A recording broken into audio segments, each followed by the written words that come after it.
Okay, so let's finish our notes. I think I'm starting from a spot where everybody has gotten to at least. The front page, I think we finished here where you are calculating the percent chance that those things will happen, and you end up with a 3.3% chance that they will be that genotype. Moving into this side, we are talking about eye color. Now, if you're past this point, you can skip the video ahead to the part you're at. In humans, there's a gene called the OCA2, and it determines whether the organism's eyes are brown or not brown. And then, because this is polygenic, it means that multiple genes are coming into play here. And so the brown allele is big B, and it's dominant over the not brown allele, little b. And another gene called the GE, stands for green eyes, determines whether the organism has green or not green eyes. The green eye allele, big G, is dominant over the not green eye allele, little g. However, when those two different sets of alleles together, the B's and the G's, if an organism has alleles for brown eyes, their eyes will look brown, even if they have a big G allele for green eyes. Eyes that have no green or brown look blue. So blue is the absence of pigment. Okay, so then when we look over here, these are the genotype and phenotype for each eye color, and technically you could go in and color each of these, so and that might be the good thing for you to do, just so that you can see the variances in population. We have lots of brown eye going on here. And you know brown because if there's a big B present, it wins. So big B wins every time. There's 6 of them listed here. All of those are brown. Okay? And you can obviously do a much better job than me. For green eyes, we have the only time the green eye shows up is when there's 2 recessive brown alleles, but then a capital G for green. So these are our green here and here. And then the only blue-eyed one we have is the double recessive, where it's little b, little b, little g, little g. Green eyes are actually quite rare. Only 2% of the human population has green eyes, and the big G allele is much less common than the little g. So we would say that this has a low allele frequency. The big G just isn't that common and therefore cannot be passed. So there's lots of little g's floating around, not very many big G's. And really, this is a disclaimer, in reality, eye color is actually controlled by 8 to 10 genes, and this page is definitely even more of a simplification. So, moving on to the last page here, let's work this out together. If a heterozygous man with green eyes has a child with a woman with brown eyes, it tells you the genotypes and phenotypes there. What's the likelihood that their first child will have blue eyes? So the first thing is, which traits are dominant? Well, big B for brown and big G for green are the dominant.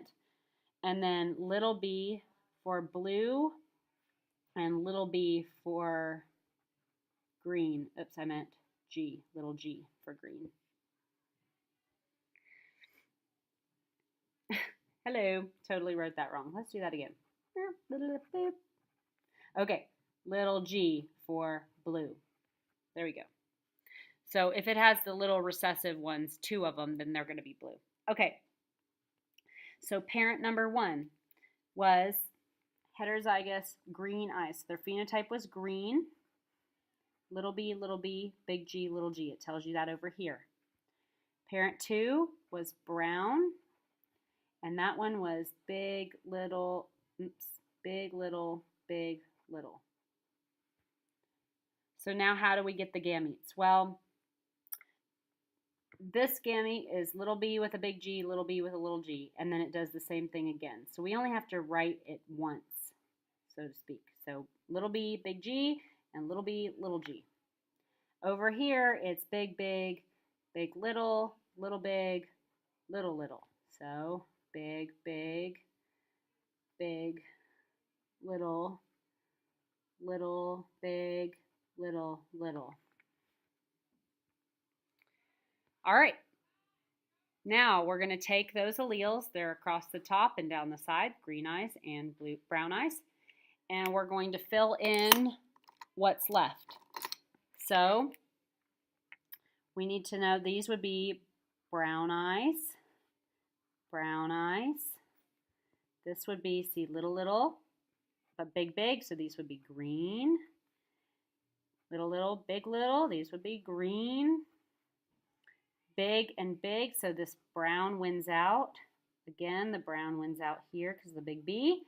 This is little, little, and a big G, so this would be green, and the only blue is down here in the corner. Those are blue.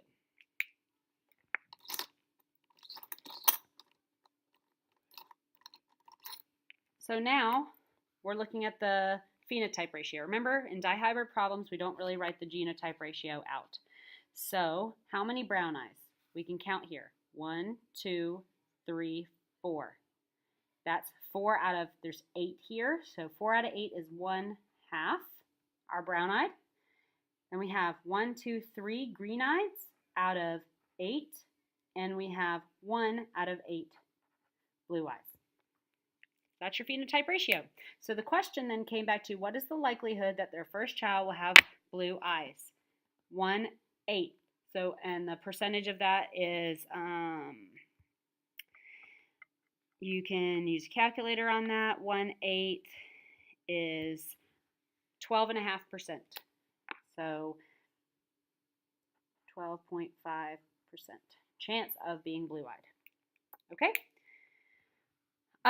The last thing that we need to cover is epistasis.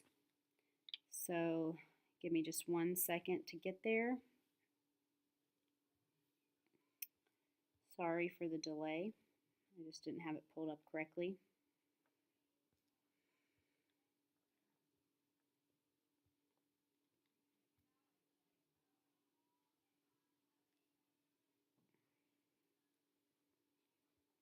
So epistasis is when two genes affect the same trait or phenotype and one's effects overrides the other's effects.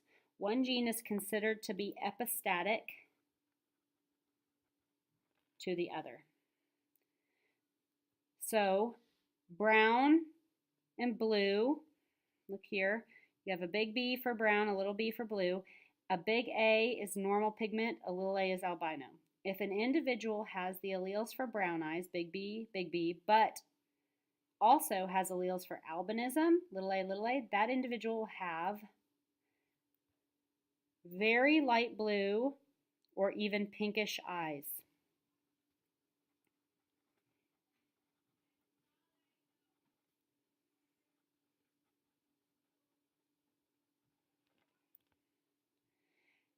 And the gene for albinism is, the genes for albinism are epistatic to the gene for brown eyes. So even though it has two big B's, so Lotus over here, even though it has two big B's, but it has two little A's, the big B's don't count because the little A's override it. This is epistatic, or epistasis is the term. Epistatic is how to describe that. Okay, so that's all your notes. We did polygenic traits today. Hopefully I didn't miss any from the first page. I did flip back to that. If by chance you feel like we're still missing something, here's the first page if you want to just double check that you have everything. Okay, I hope you have a great homeschool day and that you've enjoyed your MLK weekend. I will see you guys